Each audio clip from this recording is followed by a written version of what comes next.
चुनाव के वक्त अफवाहों का बाजार गर्म रहता ही है, लेकिन इस बार तो ऐसी अफवाह उड़ी है कि नोट के लिए कतार एटीएम के सामने नहीं, यूपी के डाकघरों के बाहर लगी है।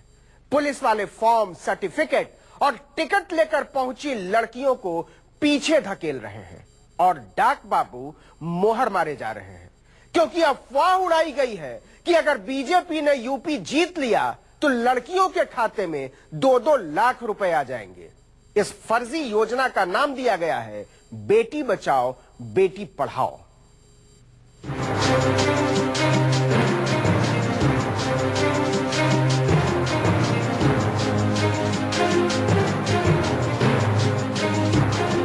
भूल जाइए नमक, दाल और आटे वाली अफवाहों को।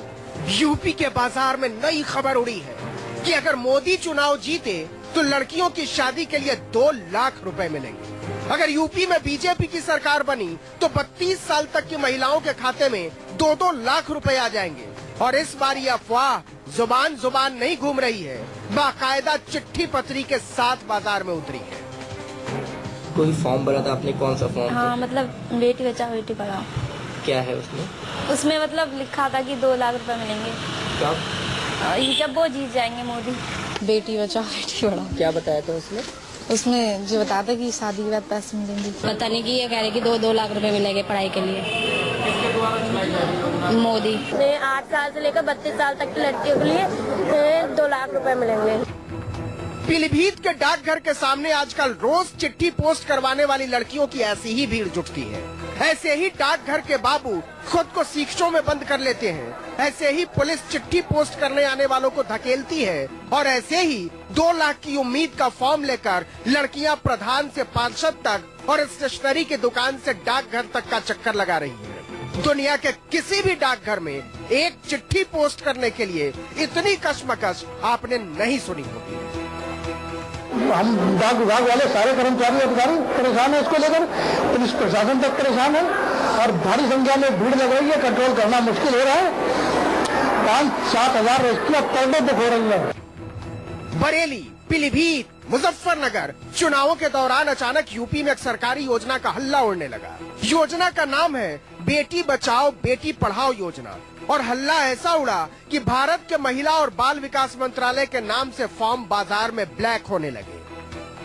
तो मैंने यहाँ से हरबंस के यहाँ से फॉर्म लिया था, उनने मेरा मोहर वगैरह लगाई थी, उनने मुझे बताया था पहले। हरबंस कौन है? ये सब वसत यहाँ की। 50 रुपए का मिल रहा है। और यहाँ कितने की रजिस्ट्री हो रही है? 40। दुकान से लिया था हमने फॉर्म। काहे की दुकान? साइंस स्टेशनरी दुकान से। फॉर्म में आधार कार्ड से लेकर पढ़ाई लिखाई तक सारी जानकारियां नत्थी करनी है। इलाके के पार्षद या प्रधान से उसे सत्यापित करवाना है और फिर उसे भेज देना है नत्थी लिफाफे में। अफवाह इतनी जोर फैली है कि लोग न पार्षद की सुन रहे हैं, न प्रधान की और न पोस्ट मास्टर की। ना तो हमारे पास इसके पास कोई जानकारी है, ना ही हमारे पास उसका कुछ वो भी है टारगेट। तो ये तो एक दिखा से बिल्कुल ये फ्रॉड, ये अवैध है। मतलब जब कोई जानकारी नहीं तो बोले भाई हमने आपको चुनाव लड़ाया है, आप इसमें मोहर लगाइए। अगर मोहर नहीं लगाएंगे तो अब की बार चुनाव हम आपको हरवा देंगे और आपको हमने जनप्रति बनाया, इसलिए आपको मोहर लगानी पड़ेगी। इस अफवाह ने उड़ान के लिए जगह भी जबरदस्त चुनी है। पीलीभीत, जहां की सांसद मेनका गांधी देश की महिला एवं बाल विकास मंत्री हैं। सोचिए कि मंत्री के इलाके में उसी के मंत्रालय के नाम से फर्जीवाड़ा चल रहा है और मैडम को हवा तक न लगी। और जब तक हवा लगती तब तक डाकघरों में टिकट, गोंद, लिफाफे सब खत्म हो चुके थे। बारे में परसों मैडम से, मेनका गांधी जी से बात हुई, श्रीमती मेनका गांधी जी से। कल उन्होंने अपना बयान भी इसमें दिया और कार्रवाई के लिए आदेश भी कर दिया है। कल हमारी भी एडीएम साहब से बात हुई है, मैडम की परसों डीएम साहब से भी बात हुई है, उसमें कठोर कार्रवाई होगी।